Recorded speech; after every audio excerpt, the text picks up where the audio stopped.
ওই যে বলে না কথায় আজ যে রাজা কাল সে ফকির, একটা ছবি আপনাদেরকে দেখাবো। ছবি দেখাবো এক জমিদার বাড়ি, কিন্তু সেই জমিদারি আজ আর নেই।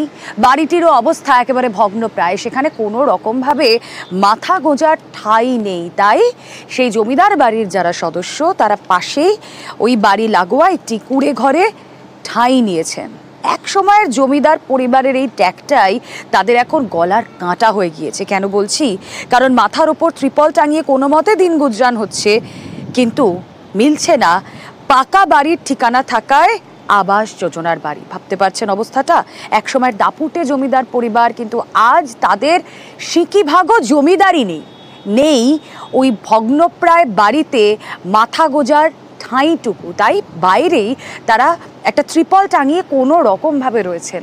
কিন্তু তাদের যে অবস্থা, পাকা বাড়ির ঠিকানা রয়েছে, কিন্তু তার জন্যই তাদের আবাসের বাড়ির তালিকায় নথিভুক্ত হতে পারছেন না। এর কোনো ওয়ে আউট নেই। কথা বলবো, আমাদের প্রতিনিধি দীপক রয়েছেন সঙ্গে। দীপক, কোন সময় জমিদার বাড়ি ছিল? প্রশাসন তো দেখতে পাচ্ছে যে ওই বাড়ির অবস্থা এরকম ভগ্নপ্রায়, সত্যিই তো সেখানে মাথা গোজার ঠাঁইটুকু অসম্ভব। তাদের ক্ষেত্রে কি ব্যবস্থা করতে পারে প্রশাসন?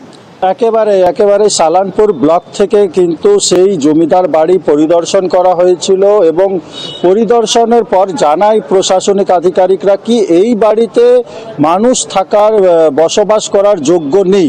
কারণ হচ্ছে চাঙড় যখন তখন ধসে পড়ছে। যেই পরিবার, এই জমিদার পরিবার একসময় এই দালান বাড়িতে থাকতেন, তখন কিন্তু চাঙড় ধসে একাধিক দুর্ঘটনাও ঘটে গেছে। তাই কিন্তু তারা বাধ্য হয়ে সেই দালান বাড়ি ছেড়ে আজকে এক তিরপাল খাটিয়ে সেই দালান বাড়ির পাশে কিন্তু রয়েছে। জমিদারদের জমিদারি চলে গেছে, কিন্তু জমিদারের তকমা এখনো রয়ে গেছে।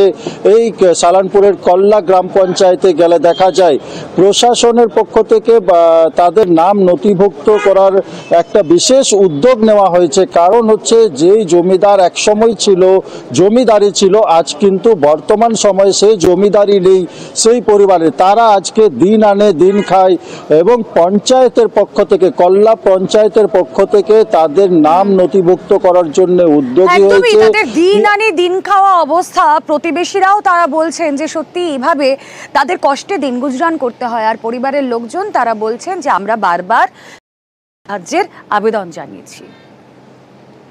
টাইমে জমিদার ছিল এরা, কিন্তু এখন সেই দিন আনা দিন খাওয়া মানুষের পরিণত হয়েছে। বাড়ি আছে কিন্তু তা সত্ত্বেও ওরা তিরপল খাটিয়ে রয়েছে। কারণ একটাই, আপনি একটু দেখুন কি অবস্থা বাড়িটার, মানে ভেঙে এখানে যে আমি আপনার ক্যামেরার সামনে দাঁড়িয়েছি, আমারই ভয় লাগছে থাকতে। দেওয়ালগুলো হিলে পড়ে আছে। বর্ষাকালে যদি বাড়িটাকে ছোঁয়া হয় তো খুব জোর একটা কারেন্টের শর্ট মারে। পঞ্চায়েতের লোক এসে গেছেন, প্রধান সাহেব নিজেও এসেছেন, ঠিক আছে, এমন নয় যে আসেননি। কিন্তু বক্তব্য এনাদের কি আপনার ওই বাড়ি আছে দোতলা, দালান বাড়িতে থাকার মতো যোগ্য নেই না। ওখানে রিক্স আছে, বাচ্চারা যেই যদি থাকে, চাঙ্গর অনেকবার দুর্ঘটনা ঘটিয়েছে, ওই জন্য বাঁচতে তো হবে। হ্যাঁ, পঞ্চায়েতকে জানিয়েছি। বর্ষাকালে আরো কষ্ট, যেদিন মানে খুব জল পড়ে সেই দিন বাচ্চারা খেতে পায় না। এই আবাস যোজনা একটু আমাদেরকে ঘর করে দেখ। দেখুন, এ বাড়ি থাকা আর না থাকা সমান। এ বাড়িতে থাকা মানে প্রাণের ঝুঁকি নিয়ে থাকা। তাই তারা লাগোয়া একটি জায়গায় সেখানে ত্রিপল খাটিয়ে রয়েছেন। এই কল্লা গ্রামের যে পঞ্চায়েত প্রধান, তিনিও জানেন তাদের এই দুর্দশার কথা। তিনি মেনে নিচ্ছেন যে সরকারি গেরোয় আটকে রয়েছে, কিন্তু এভাবেই কি থাকবে? সিচুয়েশনের কি কোনো বদল হবে না? জানাবেন, আমাদের প্রতিনিধি রয়েছেন সঙ্গে।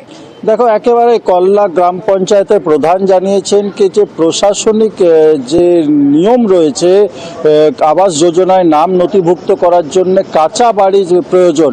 কাঁচা বাড়ি থাকলেই তাদের নাম নথিভুক্ত করা হবে আবাস যোজনায়। কিন্তু কাঁটা হয়ে দাঁড়াচ্ছে এই দালান বাড়ি।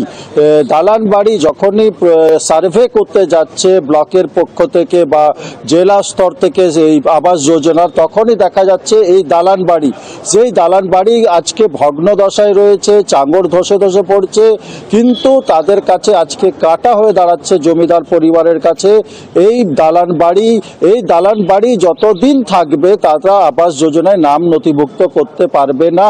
প্রশাসনিক আধিকারিকরা এমনটাই জানাচ্ছেন। কিন্তু বর্তমানে যারা সেই এলাকাতে পরিদর্শন করতে গেছে, এই পরিবারের সঙ্গে কথা বলেছে, আশেপাশে মানুষের সঙ্গে কথা বলেছে, তাদের কাছ থেকে তারা জানতে পেরেছে কি বর্তমানে এই জমিদার পরিবারের কি অবস্থা, দিন আনে দিন খায়। তাই তাদের নাম আবাস একেবারে দীপক, যোজনায় একটু পঞ্চায়েত প্রধান তিনি যে পুরো বিষয়টা জানেন এবং তিনি যে মেনে নিচ্ছেন যে সরকারি গেরোয় আটকে রয়েছে তাদের পরিষেবা, একবার শুনে নি তার বক্তব্য।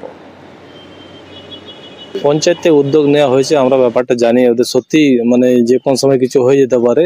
আমাদের যে ব্লক নেতৃত্ব তাদেরকে জানিয়েছি, কিছু একটা খুব তাড়াতাড়ির মধ্যে ব্যবস্থা করবে, ওরা আশ্বাস দিয়েছে। যেহেতু ওদের বিল্ডিং তো ঠিক আছে, তো সেখানে তো নামটা নথিভুক্ত হবে না, যা গাইডলাইন আছে সেই অনুযায়ী তখন সেই সময় বাদ হয়েছিল নামটা। পুনর্বিবেচনা করব, আমাদের আবার এই 1 সপ্তাহ পরে হয়তো আবার নতুন নাম রেজিস্ট্রেশন হবে।